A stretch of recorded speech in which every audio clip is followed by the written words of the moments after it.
Hai para proxy, balik lagi bahas lore dan cerita seru dari Zenless Zone Zero. Setelah arcs kompetisi Holo Champion kemarin selesai, kita ditinggalkan dengan satu misteri besar. Siapa sebenarnya Ramiel, karakter berambut pink yang tiba-tiba muncul, mencuri Porceloid W Engine, dan menghilang tanpa jejak? Di epilog versi 2.8 ini, kita nggak cuma ngejar pencuri biasa, tapi kita terseret ke dalam konflik rahasia berusia lebih dari 100 tahun yang melibatkan Void Hunter generasi pertama, faksi Tops, dan kutukan di balik mata emas milik Wise. Penasaran gimana rentetan kejadiannya? Yuk, kita rangkum full ceritanya. Cerita dimulai di toko Random Play. Wise dan Belle meminta bantuan AI super mereka, Fairy, untuk melacak Ramiel. Cisia dari Public Security juga ikut nimbrung karena dia lagi dapat cuti berbayar buat ngebantu investigasi kita secara diam-diam. Dari hasil pencarian Fairy, kita ngikutin jejak Ramiel di Lumina Square. Mulai dari si Ramiel membeli minuman Nitro Fuel, beli mainan di Sanzi Studio, dan nonton film dokumenter jadul. Tapi clue paling penting ada di toko bunga. Ramiel ternyata membeli bunga Wither Blooms. Bunga ini bukan bunga sembarangan. Menurut data Fairy, bunga ini terakhir kali dipakai buat acara pemakaman di ibu kota lama sekitar 100 tahun yang lalu. Dari sini aja, kita udah ngerasa ada yang gak beres sama identitas asli Ramiel. Petunjuk terakhir mengarahkan kita ke Outer Ring, tepatnya ke Blazewood.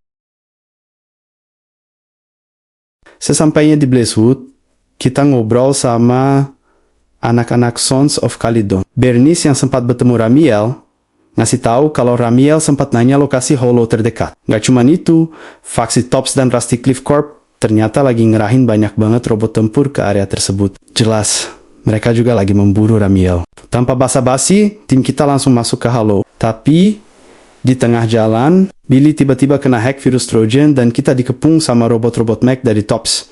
Untungnya, Promea seorang Jets dari Krampus yang juga kerja buat Tops muncul dan nyelamatin kita. Promea akhirnya setuju buat kerjasama sementara dengan tim kita. Dia sadar kalau Rusty Cliff udah kelewatan batas karena diam-diam mengerahkan senjata pemusnah bernama Anti-Void Hunter Riot Suppression Mech. Senjata buat memburu Void Hunter. Malam harinya pas tim lagi istirahat di Blazewood, Wise tiba-tiba sleepwalking, alias berjalan sambil tidur. Di momen inilah, dia dibangunkan oleh sosok yang selama ini kita cari.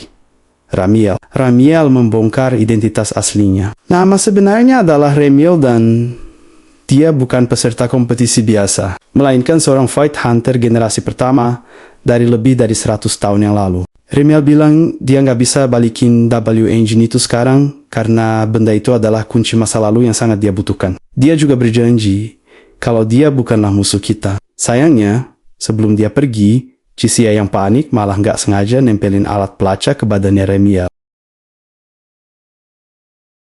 Ngikutin sinyal pelacak tadi, kita masuk ke dalam sebuah persona companion Holo yang bentuknya aneh banget. Semuanya memudar dan berwarna hitam putih, berisi ilusi dari memori masa lalu Ramiel. Disinilah pertarungan puncak terjadi. Tim kita dicegat oleh Anti-Void Hunter Mech milik Rusty Cliff. Pertarungan berjalan sengit. Tapi di tengah kekacauan itu, Wise berinteraksi dengan senjata kuno milik Ramiel yang bernama Saumiel. Senjata ini menyimpan kekuatan ethereal yang sangat masif dan tidak stabil. Bukannya sekadar memberikan efek samping luar, senjata tersebut bereaksi terhadap anomali di dalam tubuh Wise dan secara paksa terserap ke dalam tubuhnya. Kontak fisik dengan Saumiel menyebabkan tingkat korupsi ether di dalam tubuh Wise melonjak ke tingkat krisis secara instan. Tubuh manusia Wise tidak mampu menahan lonjakan energi Saumiel. Ia kehilangan kesadarannya secara total dan bermutasi menjadi monster raksasa yang mengerikan. Menggabungkan elemen ethereal tingkat tinggi dengan pancaran radiasi miasma. Di dalam game wujud ini muncul sebagai ethereal proxy Wise. Dalam kondisi mengamuk dan tanpa akal sehat, Wise berbalik, menyerang teman-temannya. Namun mereka diselamatkan pada detik-detik terakhir oleh campur tangan langsung dari Remiel. Remiel berhasil menyergap Ethereal Wise dan secara paksa menarik keluar susunan senjata Saumiel langsung dari dadanya. Segera setelah sumber korupsi masif itu dicabut, mutasi tersebut berhenti seketika. Wise perlahan kembali ke wujud manusianya, berbarengan dengan Remiel yang mendapatkan senjatanya kembali dan bertransformasi ke wujud malaikat putih. Setelah menyelamatkan Wise, Remiel mengungkapkan bahwa alasan utama mengapa tubuh Wise bisa menyerap senjata Void Hunter dan dari mana asal-usul mata emas serta mimpi buruk yang selama ini ia alami sangat erat kaitannya dengan eksperimen rahasia di Helios Academy. Efek dari transformasi singkat itu meninggalkan kerusakan residu di tubuh Wise.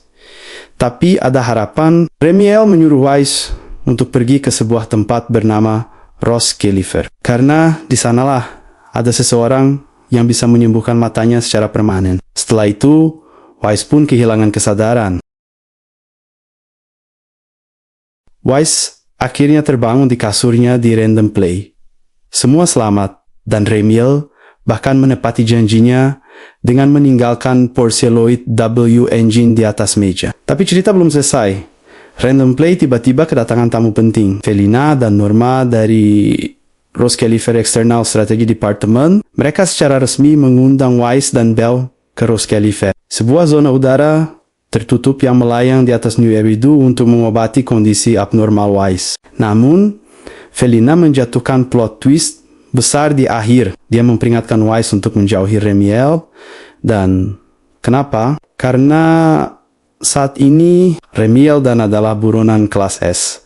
Remiel dituduh melakukan percobaan pembunuhan terhadap High Council dari Roskillifer, yang tidak lain dan tidak bukan adalah mantan partnernya sendiri, sesama Void Hunter pertama, Lady Sunbringer. Dari mencari pencuri W Engine hingga mendapati Lord Drop Void Hunter dari sahabat lalu dan rencana pembunuhan petinggi kota, Wise dan Bell akhirnya memutuskan untuk pergi ke Roskillifer demi menyembuhkan mata emas Wise dan mencari kebenaran di balik perseteruan dua Void Hunter legendaris ini. Di sisi lain, faksi Krampus juga mulai bergerak menuju lokasi yang sama. Pertanyaannya, siapa yang sebenarnya berbohong? Remiel dan atau Lady Sunbringer? Gimana menurut kalian, Proxy? Coba tulis teori kalian di kolom komentar ya. Jangan lupa buat like, share, dan subscribe biar nggak ketinggalan Lore Zenless Zone Zero selanjutnya. Saya pamit undur diri.